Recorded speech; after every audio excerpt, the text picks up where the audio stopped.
a choisi Goldman parce qu'hier, il était mécontent de ne pas avoir été choisi. Félicitations pour ta réactivité.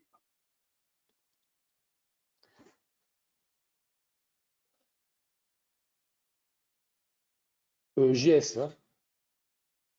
Je t'en prie, c'est toi qui choisis. Alors, Goldman. Alors, laissez-moi, parce que je l'avais analysé à la télé, celle-là, il y a quelques temps, il y a un petit moment, ça fait déjà plusieurs mois, et c'est pas une action que je surveille régulièrement. Il est bancaire, évidemment, en ce moment. En plus, Goldman n'est plus le Goldman d'il y a quelques années qui faisait peur dans les salles de marché. Incontestablement, Goldman Sachs ne fait plus du tout peur dans les salles de marché, même on en rigole un petit peu. Donc, on est loin de ce que c'était. Alors, ok, faire un peu de cadre pour voir à peu près si je trouve des choses.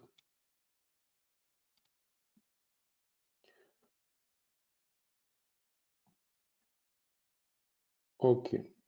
Bon, déjà, on voit bien que par rapport au marché US qui sont en hausse, surtout le Nasdaq, attention, hein, le Nasdaq beaucoup plus haussier que le Dow Jones et le S&P 500, hein, ça n'a rien à voir, hein.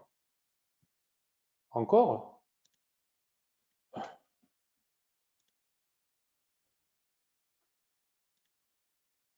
Ok, bon, je comprends pas. Ok, ok, d'accord. Euh, désolé, bon, je pense que tout le monde est bon là. Ok, ça marche. Bon, donc, je reprends.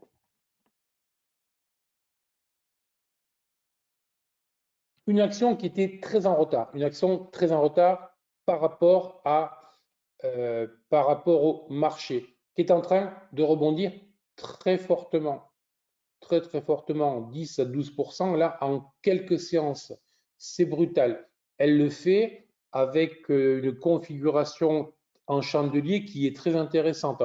C'est un peu limite euphorique avec les gaps, etc. Donc c'est toujours à vérifier. On arrive sur des zones résistance qui sont très intéressantes ici, zones, zones qui sont très intéressantes à ce niveau-là, avec, on va rentrer dans 345, 360 quand même, ce n'est pas rien. Et donc, la TLR ici, dont il faudra s'affranchir. Voilà. Donc, à ce stade, pour moi, il n'y a rien à faire. C'est juste en train de rebondir. C'est juste que la valeur pourrait nous dessiner éventuellement dans les prochaines séances une configuration de type VTOP et c'est le type de configuration qui, effectivement, si elle était validée dans les prochains jours, ce qui pourrait correspondre en plus à la cassure de la TLR, la trendline résistance, l'oblique résistance, à ce moment-là, ça pourrait renvoyer 60 points, 50, 60 points au-dessus. Autrement dit, on pourrait aller retourner sur les 400, 410. Donc là, effectivement, ça vaudra le coup. Donc pour moi, patience, attendre effectivement que s'enclenche, que l'on break, que l'on passe au-dessus des 345, confirmer toujours la même chose en clôture au jour et se posera, mais là il faudra voir comment se fait la cassure parce que c'est le je cherche le mot, ça ne vient pas. C'est bon, je sais pas. C'est la manière dont la cassure se fera qui me donnera où et comment je place le stop et donc le risque que j'engage sur cette action. Tant que on est sous les 345, en gros, je ne bouge pas. Au-delà, je surveille si la cassure est valable. Voilà pour aujourd'hui. Merci